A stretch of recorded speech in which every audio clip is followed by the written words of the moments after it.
Daar is hy. Goed, ek wil vra dat julle asseblief weer saam met my sal bid. Ons Vader, ons sê vir u baie dankie dat ons gedurende die dag die voorreg het om met u te praat. Dat ons na u toe kan kom vir raad en vir wysheid. Dat ons u woord het waaruit ons kan leer en waaroor ons met mekaar kan praat. Dat ons u in ons lewe het wat vir ons goed is en wat vir ons sorg en wat ons dra, wat ons ondersteun. Ja, Here, u is werklik ons alles. Ons bid dat u ons harte sal oop en ontvanklik maak vir u woord in hierdie oggend, en dat u woord ons lewe sal aanraak en ons lewens sal verander. Reinig ons harte en werk kragtig deur die Heilige Gees in ons. Ons bid ons gebed in die naam van die Seun, ons Here Jesus Christus. Amen. Asai. Ek wil vir ons die Bybelstudie afskop met Matteus hoofstuk 7 vers 13 tot 14, as ek reg onthou. En nee, dit is toch net dat ek net 'n bietjie seker maak of ek nou nog reg is. Ek het nou vanoggend ook weer voor, ja, ek is toch reg. Vanoggend met my voorbereiding, het dit vir my gelyk, dit is waar ons moet begin. Die Here begin deur te sê in vers 13 van Matteus 7, gaan in deur die nou poort, want breed is die poort en wyd is die pad wat na die verderf lei, en daar is baie wat daardeur ingaan. Want die poort is nou en die pad is smal wat na die lewe lei, en daar is min wat dit vind. Nou, die beeld, die Here Jesus praat graag in beelde en die Bybel werk in beelde, want ek dink ons as mense kan dinge makliker onthou as ons die beeld het, en ons kan dit vasvat, en dan kan ek dit met my saamdra. Matteus 7 vers 13 gebruik vir my die beeld van 'n stadspoort. Nou 'n stadspoort is natuurlik in daardie tyd het elke stad het maar 'n ingang gehad, en daardie ingang na die stad toe was die poort. En die poort het daar deure gehang, en gewoonlik is daardie deure toegemaak in die nag om die stad te beveilig.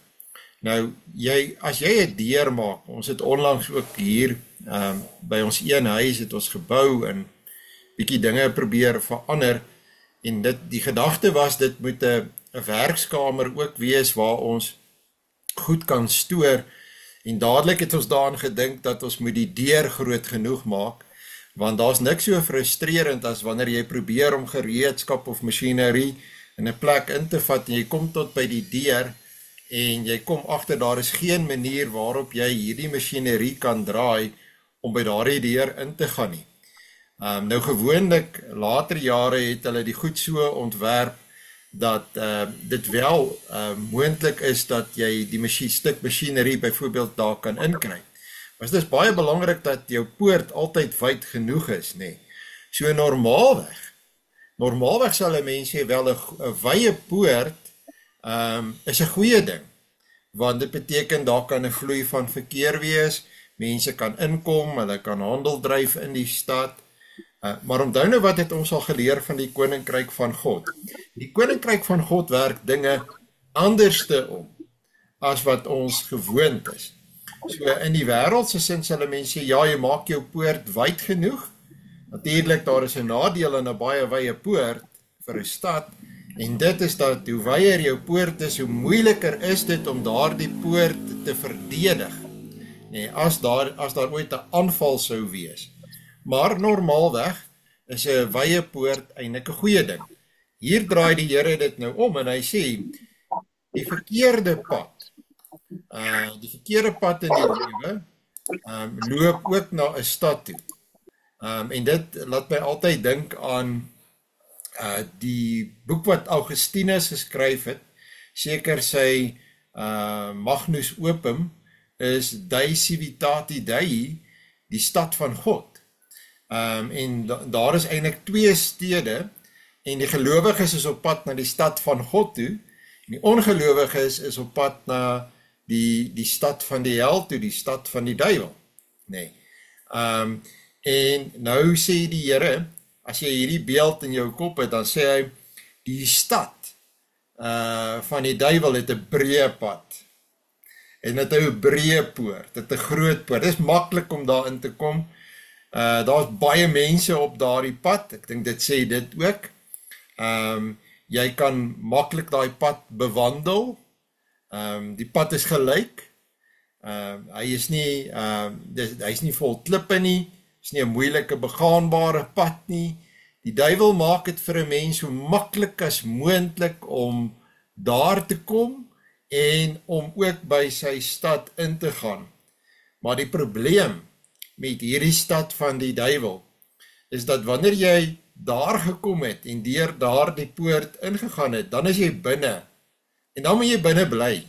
Jy kan nie weer uitkom nie. So, hy sê eintlik vir ons dat die pad na die stad van die duiwel is maklike pad, breë poort, maklik om in te gaan, maar dis 'n bedekte waarskuwing.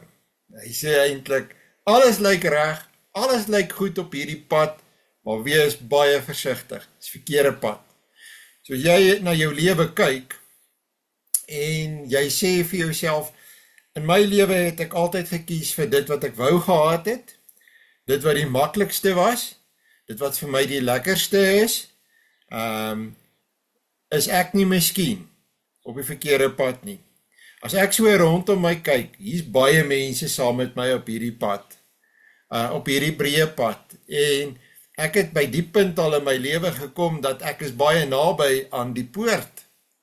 Ek kan die poort van hierdie swart stad sien, en dit lyk baie aanloklik, nee, dit lyk mooi en maklik om daar in te gaan, maar ek moet nou besin, en dit is die wonderlike van hierdie bergpredikasie van Matteus 7 vers 13 en 14, die Here sê vir ons, stop nou, gaan staan stil, besin, en as jy sien dit is die verkeerde pad, en dis die verkeerde poort, al staan jy in daardie poort, en jy het nog nie ingestap nie, is dit nog nie te laat om tot bekering te kom en om te draai en op die smal pad te gaan soek en om te vind en by die smal poort in te gaan nie. Want dis wat jy moet doen. Maar as jy net een tree nog gee, net nog een tree, as jou lewe by daardie punt gekom het, dat jy al as het ware die poort sien van hierdie wêreldstad, jy gee net nog een tree, kan jy nooit weer daardie tree teruggee nie. Dan is jy vas. Dan is jy vasgekeer vir 'n ewigheid in 'n verskriklike helse lewe. En ek wil by jou pleit, op grond van hierdie woorde van die Here Jesus, dat elkeen van ons werklik besin, op watter pad ons is, by watter poort ons staan. Nou, die Here Jesus sê van die ander poort, hy sê, dis 'n smal poort. Dis nie noodwendig 'n baie indrukwekkende stad nie. Ek weet daar is Openbaring 21, die Nuwe Jerusalem, met sy pragtige mure, pragtige fondamente en poorte van parelpoorte. Maar ek dink nie dit is hoe die Here Jesus dit hier in hierdie konteks bedoel nie. Hy wil eintlik hê ons moet ons oë oopmaak en op 'n ander manier kyk. Ons moet onsself ondersoek. En as jy gaan kyk, smal teenoor breed, dan beteken dit dat hierdie ander poort van Dei Civitati Dei, die stad van God, is nie een wat die wêreld se oog vang nie, is nie een wat die wêreld trek nie, is nie een wat mense, natuurlike mense, maklik sal wil by ingaan nie, nee. Dit is eintlik 'n onopvallende poort. En die pad, hoe lyk die pad na so 'n poort? Gewoonlik is die pad omtrent so breed soos die poort. So die poortjie is maar eintlik wil 'n mens maar sê smal. So die pad is maar 'n smal paadjie. Dis nie 'n maklike breë pad nie. Dis 'n pad waarop mense loop. 'n enkelspoorpaadjie wil 'n mens eintlik sê. En as jy so terugkyk op daardie paadjie, is daar baie op en af. Dit loop by groot kraanse verby, daar's soms klippe in die pad, daardie moeilike tye in 'n mens se lewe, wat jou lewe vasval, waaroor jy moet oor sekere dinge kom en dit oorbrug in die krag van en die genade van die Here. Maar as jy so terugkyk, dan sien jy, dit is 'n goeie pad. Dis nie 'n pad met baie mense op hom nie, want dan sou hy breed gewees het, nee, hulle sou hom breed getrap het. As jy so terugkyk, dan sien jy miskien daar ver, 1 of 2 pelgrims op daardie pad. Ek dink ook hier aan die bekende Pilgrim's Progress van John Bunyan. Ek dink hy werk met basies dieselfde beeld, nee. En jy kom by hierdie poort, en dit is belangrik, as jy op die leeftydsfase is, dat jy nou binne hierdie poort, hierdie smal poortjie staan, as jy hom gevind het, gee die volgende stap, tree hierin, want 'n ewigheid binne hierdie stad is 'n wonderlike ewigheid. Dis 'n ewigheid in die teenwoordigheid van God. Daar is nie trane nie, daar is nie hartseer nie, daar is nie 'n gemis nie. Daar is alles wat mooi en volmaak is, want jy is in die teenwoordigheid van God. Maar hierdie pad, hierdie poort, moet jy soek, want jy moet hom vind. En ja, daar is mense wat op die nippertjie hierdie poort vind en dan ook inkom, en miskien voel jy, dit is daarom so onregverdig. Hierdie mense het so maklike lewe gehad en so lekker geleef, en hier heel aan die einde nou kom hulle ook maar net in. Maar as jy mooi gaan kyk na daardie mense en hulle lewe, en kan ek seker maar 'n naam noem. Ek dink die hele Bougas sake, hierdie Antoni Bougas van Kleuterzoun, en sy ma en pa wat nou kastig in die grootste ellende daar in Taiwan sit. En nou wil hulle terugkom, en nou soek hulle alweer geld by mense om terug te kom, maar daar's 400 miljoen van ander mense se geld net weg. Hulle het ewigdurend vakansie gehou, hierdie mense, nee. En daar's nie sprake van berou en van bekering nie, hulle stry nog die hele tyd, nee. Daai vrou, daar word nou 'n toneel, 'n prentjie geskets van ellende en siekte en al daai goed. As jy mooi gaan kyk en van verslawing, die kinders is verslaaf van dwelms, en as jy gaan kyk na daai wêreldse lewe, dit is 'n haaglike lewe, dis 'n verskriklike lewe, dit is nie 'n wonderlike lewe nie. Daai breë pad wat na die breë poort toe lei, is 'n pad van ellende. Dis net sondaar mense wat kan dink dat sonde is lekker en sonde bring net pret en plesier. Dit is kortstondig, dis gou verby. Die Here Jesus vertel daai gelykenis van die werknemers wat op die verskillende tye van die dag gehuur is, nê. En so die eienaar gaan uit en hy huur die mense verskillende tye van die dag. Die een vroeg, die een in die middel van die dag, die een sommer hier aan die laat in die dag, en die ander ene hier aan die einde van die dag, en as hy hulle moet betaal, dan betaal hy hulle wat hy met hulle almal ooreengekom het, en dit is die dagloon. Almal kry dieselfde geld, en natuurlik kan jy nou dink, dat die wat vroeg begin werk het, is ongelukkig. Hoe kan hulle dieselfde geld kry as die wat heel aan die einde van die dag in diens gekom het? Dis mos onregverdig. Maar die eienaar sê vir hulle, dit is tog sy besluit. Wie hy wanneer gehuur het en wat hy hulle betaal. En ek dink in hierdie geval is daar ook 'n toepassingsmoontlikheid, dat ons moet sê, maar die Here besluit oor mense se lewe, en ek sien dit so, dat ek het die voorreg om vir 'n leeftyd in die diens van die Here te staan, en op hierdie pad te wandel saam met hom, en die pad saam met hom, al is dit 'n smal pad, en al is daar soms klippe, en al is daar soms rotsstortings, wat my dwing om bo oor te klim, om net op hierdie smal pad te bly, ek sal hierdie pad vir niks in die lewe verruil nie. Ek sal nooit een tree op die breë pad wil gaan gee nie. En dit is vir my 'n wonderlike, heerlike pad om op te wees. En ek het 'n voorreg wat iemand wat eers die pad vind, hier heel aan die einde en hier teen die muur as het ware afkom, om die smal pad te vind, om by die smal poort in te gaan. Ek beskou myself as baie meer bevoorreg. En dan sê die Here ook dat uiteindelik gaan hy vir my baie genade loon beskik vir al die ou klein en onbelangrike dingetjies wat ek vir hom gedoen het hier op aarde. Hy sien dit alles raak en ek het die voorreg en jy het die voorreg van 'n lewe saam met hom.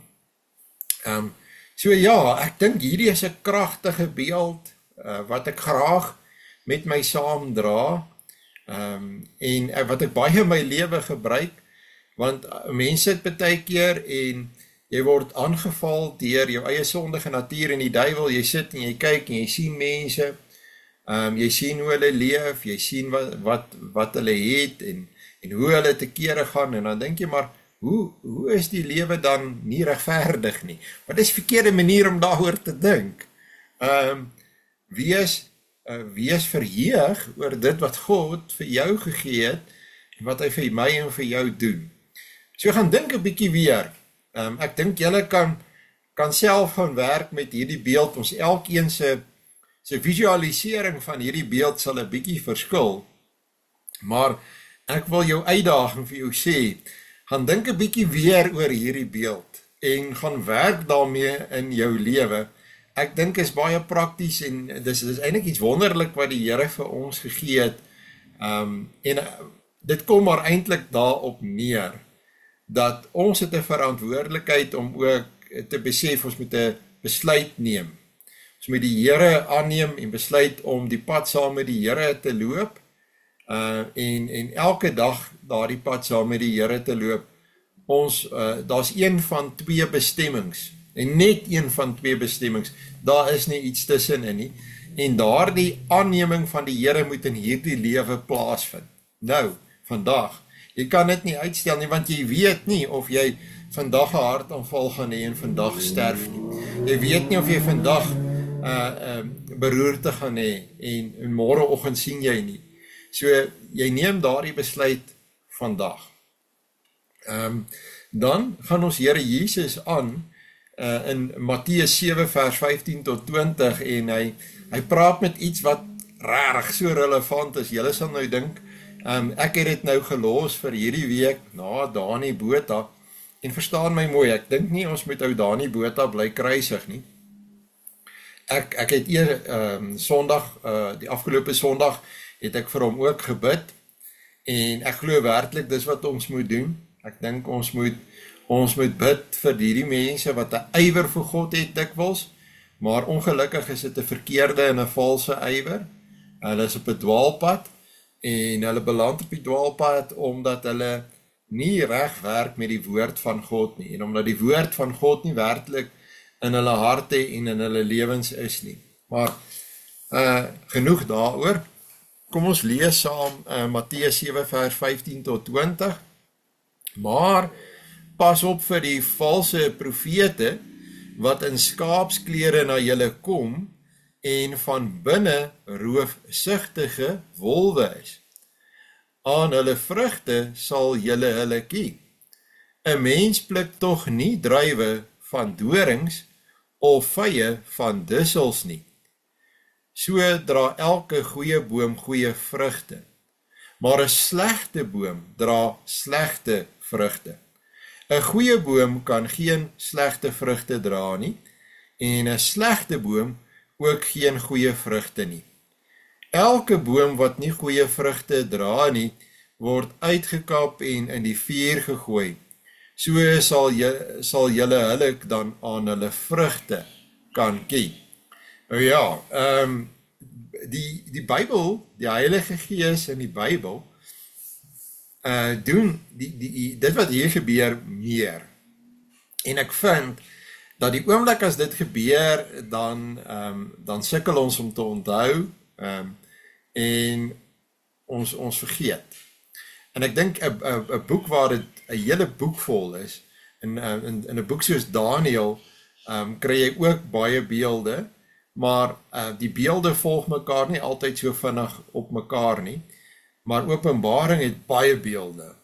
Nou hier is dit weer, in die eerste plek is hier die beeld van 'n skaap, of skaapsklere, en wolwe wat hulle self vermom met die velle van skape. Want dis hoe hulle in die kudde wil inkom, nee. Hulle maak, en ons weet, dit was in die antieke tye 'n jagtegniek gewees, wat deur baie antieke stamme gebruik is, wat hulle self met die velle van die prooidiere vermom. En dan nader kruip, en as hulle dit baie effektief doen en wind af inkom, dan kan hulle selfs tussen hierdie diere inkom deur van die velle gebruik te maak, deur hulle self te vermom. Van binne is hulle jagters, hulle is wolwe, nee, maar hulle het hulle self met die velle omhul. En veral in daai tyd, dink nou maar byvoorbeeld aan ek weet, die rooi Indiane het die bison op hierdie manier probeer jag. Hulle het verskillende tegnieke gebruik, want ek bedoel, jy gebruik 'n pyl of 'n spies, so jy moet redelik naby kom om jou wapen te kan lanseer. En dan gaan die Here oor na 'n ander beeld toe. Dit gaan nog steeds oor valse profete, nee. Hy gebruik dan die beeld van vrugte wat by mekaar hoort. Jy verwag 'n appelkoos en 'n appelkoosboom, en jy verwag 'n perska aan 'n perskeboom, en jy verwag druiwe aan 'n wingerd, ensovoorts, nee. Maar hy sê ook, jy sal ook byvoorbeeld slegte plante kry. Nou slegte plante is byvoorbeeld dorings, en dussels, dis onkruid. En dan keer hy weer terug na die beeld van 'n vrugteboom, maar hy gebruik dit nou 'n bietjie op 'n ander manier. Nou gaan dit nie meer oor die boom en die vrug nie, nou gaan dit net oor die vrug. En die punt is dat, ek het nou 'n mooi geel perskeboom waarop ek baie trots is. En elke jaar pluk ek mooi vrugte van hom. En ek doen baie moeite, en as ek daai vrugte gekry het, dan voel ek baie in my noppies, met die perskes, en ek deel dit ook met ander mense. Nou, 'n goeie vrug kan jy baie dinge mee doen. Jy kan dit inlê, jy maak vir jouself konfyt, of jy maak chutney, en jy kan baie goeie dinge daarmee doen. En dan, dis weer bietjie 'n ander beeld. Die een beeld vloei uit die volgende beeld. So hier is eintlik 1, 2, 3, amper 4 beelde, waarvan 3 van hulle met mekaar verband hou, en die eerste een eintlik 'n mens so 'n bietjie skok en dramaties is, nee. Dit sê vir jou wat's die aard van die ding waarmee jy te doen het. So, identifiseer gewoonlik, as jy die Bybel lees, die beelde, dan onthou jy, dan moet jy net die volgende ding doen, en dit is jy moet probeer om te onthou in watter hoofstuk dit staan. Ek erken en ek bely, ek is baie keer nog bietjie lui om die verse te onthou, maar ek kan daarom onthou min of meer waar dit staan. Dit staan byvoorbeeld in Matteus hoofstuk 7, en dan weet ek moet net daar gaan kyk. Maar ek onthou dit deur gebruik te maak van die beelde. En dan kan ek ook beter dit met iemand deel, want ek kan die volgorde van die beelde, hoe die beeld vloei, kan ek onthou. Miskien help dit vir jou ook. Goed, kom ons keer terug na vers 15 toe. So hy sê, jy kry mense wat nie goed is nie. En hierdie is mense in die kerk, kyk mooi. Hulle beroep hulle daarop, en hulle beroem hulle daarop, dat hulle kerkmense is. Ons praat dus hier van mense wat sê, ons is deel van die volk van God. So, dis 'n belangrike ding wat jy moet raak sien. Ons praat nie hier van mense buitekant die kerk nie, buitekant die kring nie, maar mense wat in die kring is, sal ons sê. Neem nou as voorbeeld, en ongelukkig is hy nou 'n vals profeet, en ek bedoel dit ook as 'n werklike oproep tot berou en bekering, tot hom en almal wat nie die woord as die middelpunt van hulle lewe het werklik nie, en die fout wat hy gemaak het, en ek herhaal dit, ek sê dit maar net vinnig is, hy het geluister na sy eie stem. Jy kan nie sê dat die Here fluister vir jou allerhande goed in die oor nie. Wees baie versigtig daarvoor. Gebruik die Bybel, lees die Bybel, in die Bybel is 'n boodskap. Ek het dit vanoggend weer beleef, met baie mense met wie ek gepraat het. Ek het 'n deel gaan lees in die Bybel, wat ek op hierdie stadium lees, ek het hulle in gedagte gehou, en daar was vir hulle almal 'n boodskap, wat ek met hulle kon deel. Die boodskap is in die Bybel, die boodskap is nie in my kop nie. Die Here gebruik net my kop, om die boodskap raak te sien, en die boodskap deur 'n proses van verklaring met hulle te deel. Dis al. Dis hoe jy die boodskap kry. Nie allerhande influisteringe nie, want ek kan myself nie vertrou nie. Ek kan nie die influisteringe van wat uit myself uitkom vertrou en sê, dit is wat God vir my gesê het nie. So, vals profete is daar. En hulle kan selfs langs jou in die kerk sit, hulle is hopelik nie die mense na wie jy luister, as daar gepreek word nie, en as jy agterkom, iets klink nie reg nie, moenie daar bly nie. Goed so, hulle vermom hulle self, en hulle bedoeling is nie goed nie. Dit was die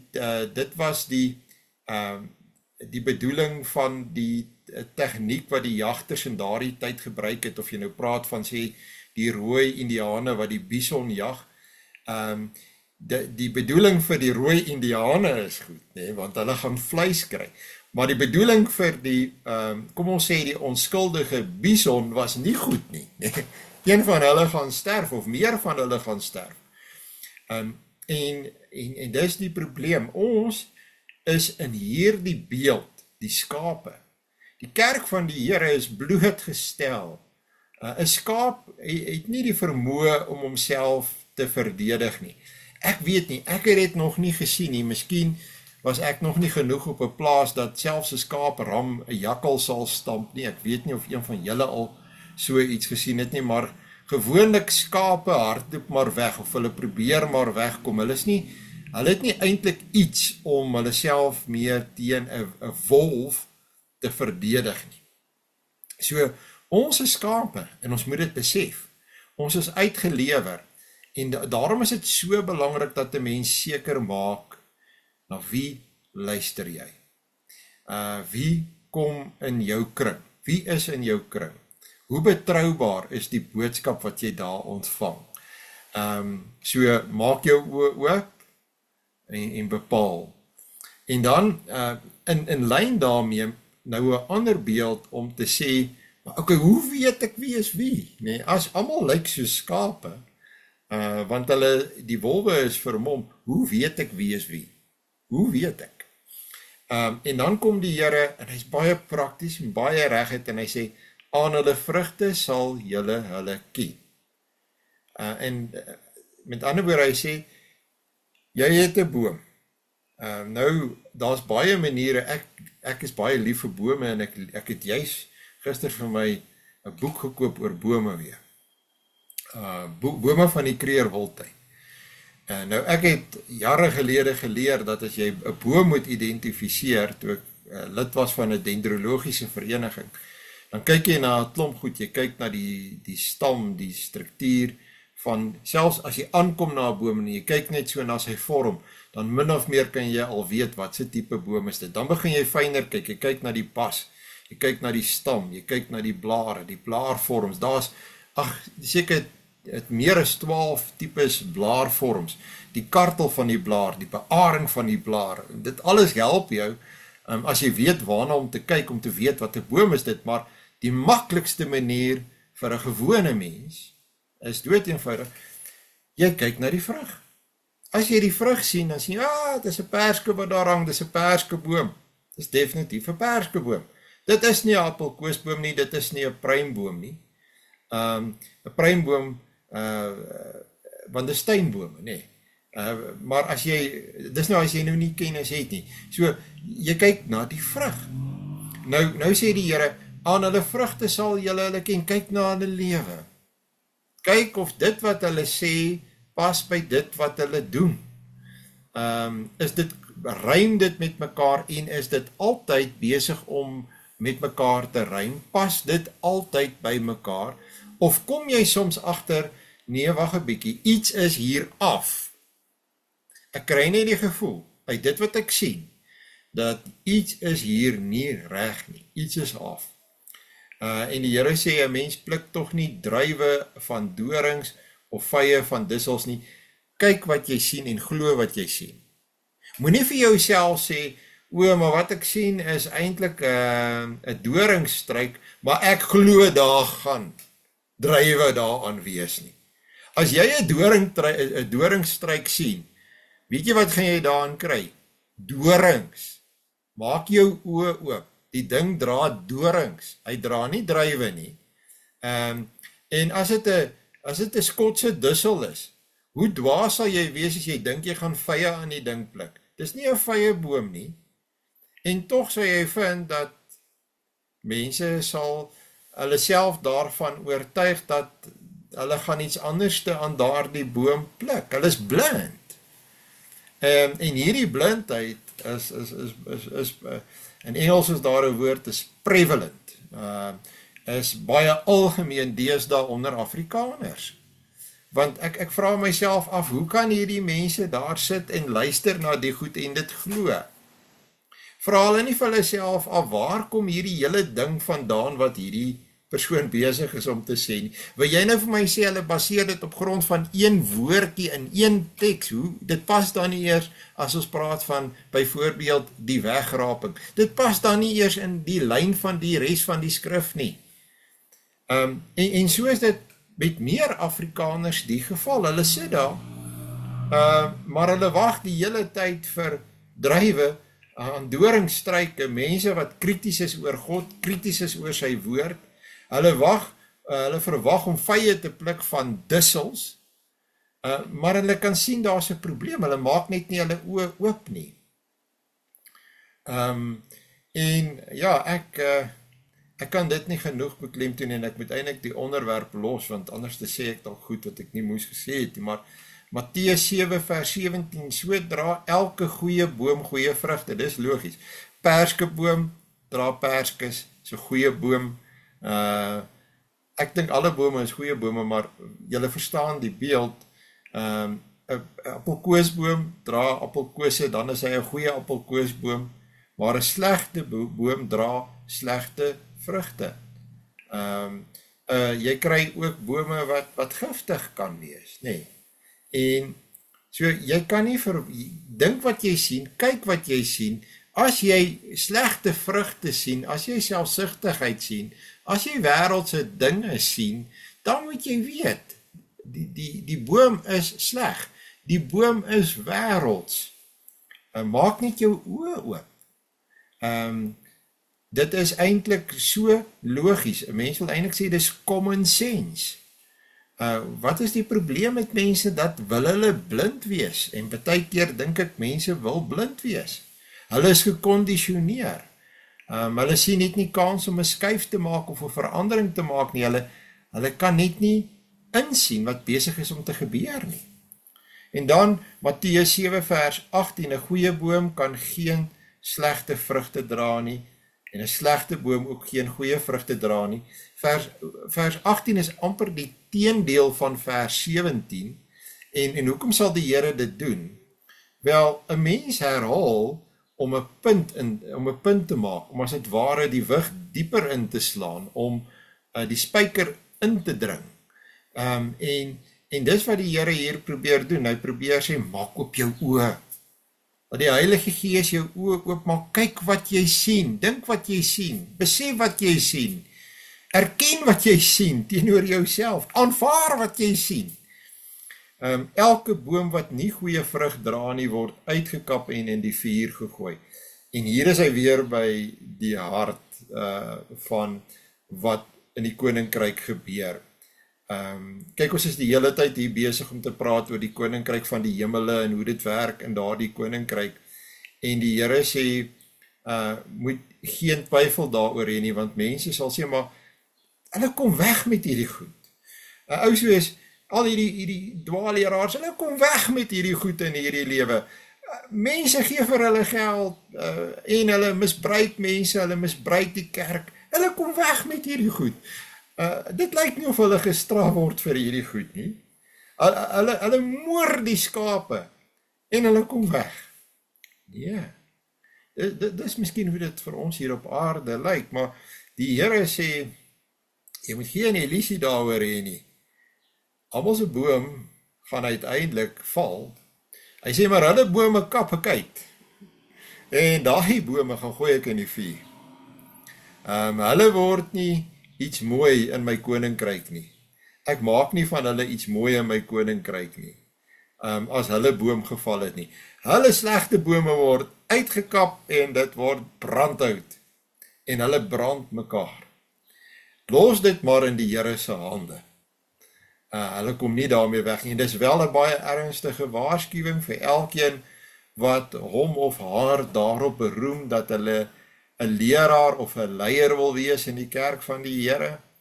Maak baie seker dat jy die pad van die waarheid loop in die woord van die Here, omdat jy die Here liefhet, die Here ken en 'n verhouding met hom het, en wees seker dat die leiding wat jy gee is die regte leiding. So sal julle hulle dan aan hulle vrugte ken. Eintlik sê die Here amper 3 keer dieselfde ding. Hy wil verseker hê ons moet weet, kyk mooi na wie mense is. Kyk mooi na hulle lewe. Dit wat uit hulle mond uitkom, rym dit met hoe hulle leef, wie hulle is. En ek dink dat ons lewe in 'n era van privaatheid en geheimhouding. En mense is net nie meer so oop nie. Maar ek moet erken, en ek sê dit ook as 'n leier van 'n gemeente of 'n gemeenskap van gelowiges, alhoewel ek self ook maar hou van my bietjie privaatheid, aanvaar ek dat my lewe moet ook blootgelê wees, en moet ook oop wees, en moet gesien kan word, en mense moet weet wie ek is, en wat ek doen, en waarmee ek besig is, en ek moet met hulle praat oor hoe ek dink, en hoe ek dinge sien, en wat ek probeer doen, want dat hulle vrug kan sien, hopelik in my lewe, en ek dink dat almal wat preek, moet ook vir jou self kan sê, maar ek sien vrug in die werk wat ek doen. Ek sien vrug in my prediking. Anderste beteken dit, ek moet vir myself die vraag afvra, hoekom sien ek nie daar die vrug nie? Hoekom is daar nie ontwikkeling nie? Hoekom is daar nie iets positief nie? Is ek nie miskien 'n valse profeet nie? Is ek nie miskien 'n boom wat nie goeie vrug dra nie? As ek na my eie lewe kyk, hoe lyk dit? So ek dink, dit geld sekerlik nie net vir ons wat die verantwoordelikheid van leierskap in die kerk van die Here het nie. Ek dink dat dit geld van alle gelowiges, dat 'n mens jouself moet weet en altyd moet meet en nie moet bang wees om dit te doen nie. Ek dink dat, en ons moet dit nie net doen met die voorbereiding vir nagmaal nie, maar elke dag van jou lewe. Maak seker, soek die smal pad, dat jy by die smal poort ingaan, en deel daarvan is, kontroleer jouself die hele tyd. Goed,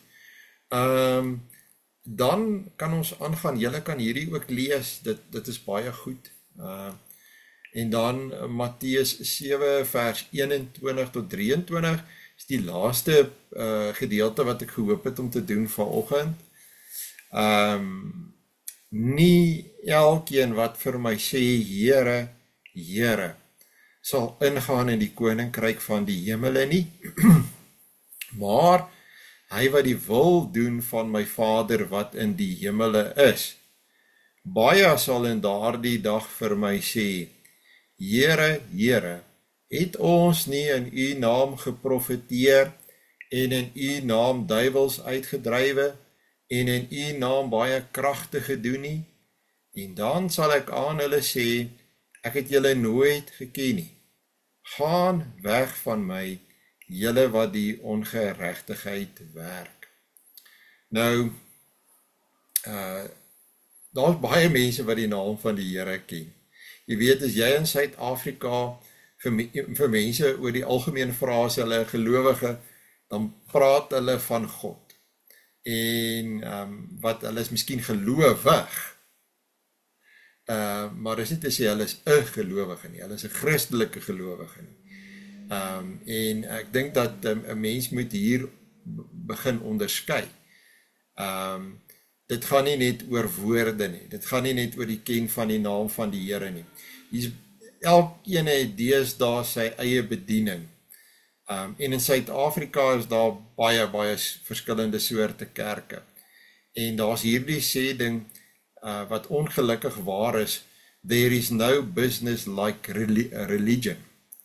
En daar's baie mense wat godsdiens misbruik in Suid-Afrika, en dis eintlik maar net 'n geldmakery. En dit moet ons ook raak sien, ons moet dit ook besef. Ek vra ook altyd vir myself die vraag af, krities teenoor myself, en ek dink is ook nodig. Ek ken die naam van die Here, ek wil tog nooit hoor dat hy vir my sê, soos wat ons gehoor het die afgelope Sondag in daardie gelykenis van die 5 wyse en die 5 dwaase meisies, dat as ek by die poort kom en ek wil ingaan, en die Here sê vir my, maar ek ken jou nie. Jy sê vir my, Here, maar ek ken jou nie, ek weet nie wie jy nie, jy het nie met my gepraat, toe jy op aarde geleef het nie, jy het nie gebid nie, jy het nie vir my geleef nie, jy het nie saam met my geleef nie, jy het nie aan my gedink, in die dinge wat jy beplan het, en wat jy gedoen het, ek ken jou nie. Jy het miskien my naam geken, jy weet, is daai ding, ek was nou, wat 'n aand was dit nou, was Dinsdag aand, was ek by daardie geleentheid op Vegkop toe Paul Creer se beeld daar was, en ek het baie van die mense wat van Orania afgekom het, ken ek, en hulle ken my, en ek is so bang altyd, hulle ken my, en ek het hulle naam vergeet, nee, en want hulle sê jou, hulle noem jou op jou naam, as hulle na jou toe aankom, nee, en dan is daar mense baie keer wat 'n mens ontmoet, en hulle ken jou naam, maar jy ken hulle nie, jy weet jy ken hulle, jy het hulle nog nooit ontmoet nie, maar hulle was dalk daar waar jy gepreek het, of toespraak gelewer het, en so ken hulle jou naam, en hulle kom groet jou, en dan moet jy altyd sê, ekskuus, ek ken jou nie, sê net gou vir my, wat is jou naam? En ek dink dat, jy wil nie dit moet gebeur nie, jy ken die Here, of jy dink jy ken die Here, maar die Here ken jou nie, en dit sê, hy beleef, daar's nie 'n verhouding van sy kant af met jou nie, en dis 'n probleem, ek hoop werklik die Here ken my naam,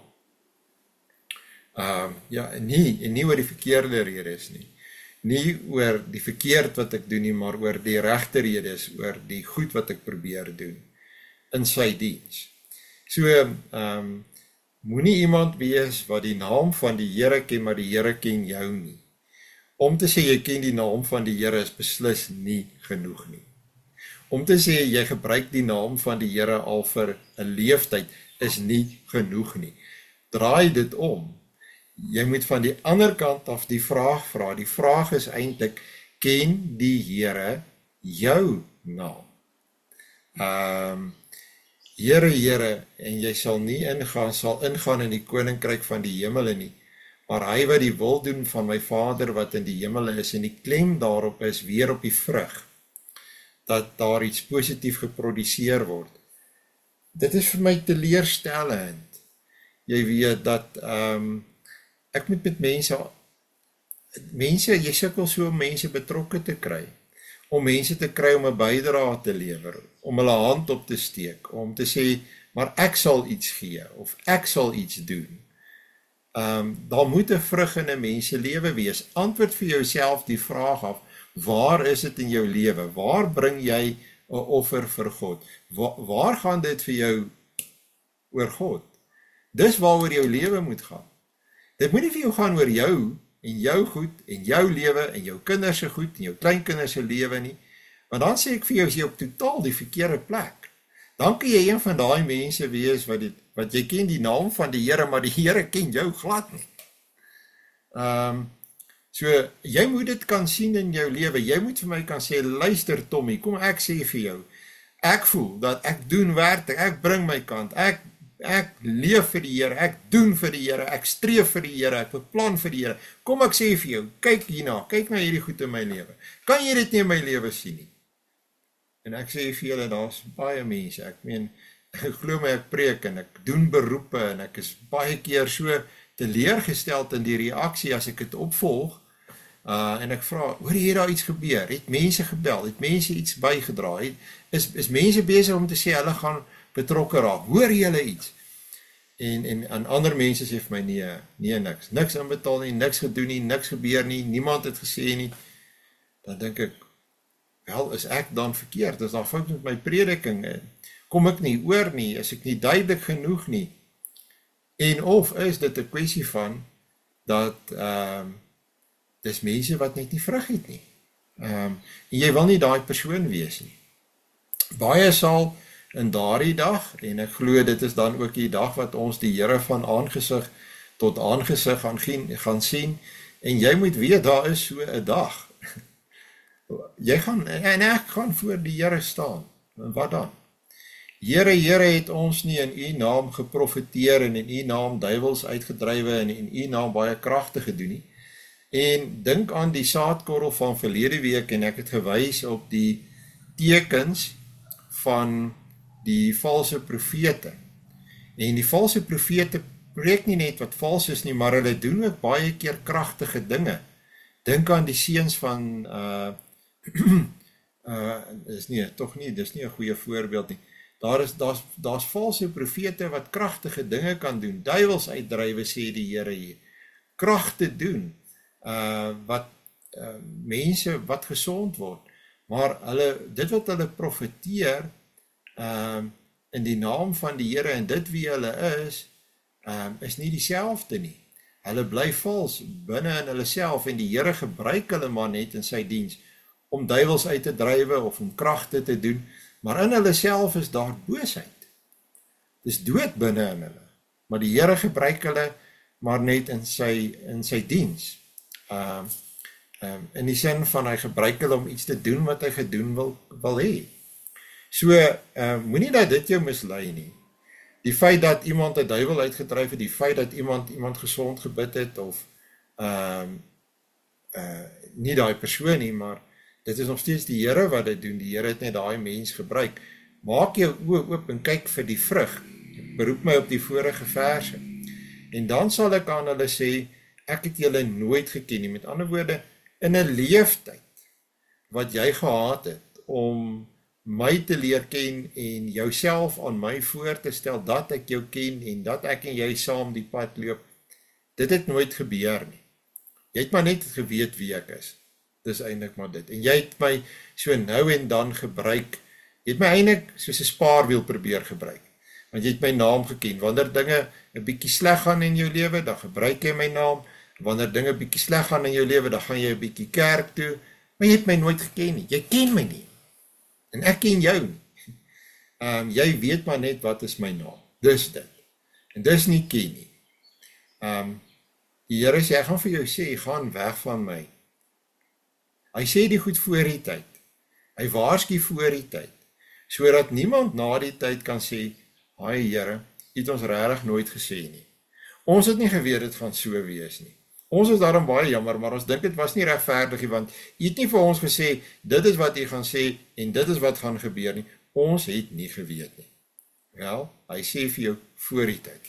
Hy sê vir jou in hierdie lewe. Jy kan weet, jy moet weet. Dis baie ernstig. So die boodskap van die bergrede, van hierdie bergpredikasie, is 'n baie ernstige boodskap. Dis 'n kragtige boodskap. Dit het 'n baie sterk waarskuwing. Julle wat die ongeregtigheid werk, om die naam van die Here te ken, terwyl jy verkeerd doen, daai twee goed rym nie. Dit kan nie by mekaar uitkom nie. Jy kan nie die naam van die Here gebruik en die naam van die Here ken, maar jy doen wat verkeerd is nie. Dan gebruik jy die naam van die Here verkeerd. En moet net nie iets verkeerd doen nie, maar nou wil ek vir jou vra, wat doen jy wat reg is? Wat doen jy wat positief is? Want dit is waarby jy moet uitkom as jy die naam van die Here in jou mond wil neem. Goed so, dit is in 'n sekere sin verskriklike boodskap hierdie. Dis aan die ander kant 'n heerlike boodskap, 'n wonderlike boodskap vir die een wat werklik die Here ken, wat opreg is in die diens van die Here. Goed, daar is geleentheid vir enige vrae of opmerkings van julle kant af. As iets dalk nie duidelik was nie, vra dit ook vir my asseblief. Net gou so deurblaai, daar was heel wat mense vanoggend. Goed, baie dankie dat julle ingeskakel het. Daarom 'n baie mooi deel van die Bybel hierdie. Ek sluit vir ons af met 'n gebed. Barmhartige God, liefdevolle Vader, regverdige God, ons aanbid U. Ons weet, Here, dat U baie ernstig met ons praat. Ons hoor U en gee dat elkeen van ons werklik ook sal luister na dit wat U met ons hieroor praat en dat ons die moed sal hê en die tyd sal neem om werklik na onsself te gaan kyk en te bepaal of dit nog regloop in ons eie lewens en of ons op die smal pad is en op pad is om deur die smal poort in te gaan. As dit nie die geval is nie, Here, bid ons dat U ons ongehoorsaamheid sal vergewe en dat U ons op die regte pad sal bring. Maak ons oë dan oop dat ons dit sien, dat die vrug in ons lewe nie goed is nie. Ons bid hierdie dinge van U in die naam van U Seun, ons Here Jesus Christus. Amen. Nou ja, baie dankie dat julle ingeskakel het vanoggend en 'n baie mooi en 'n geseënde dag vir julle almal.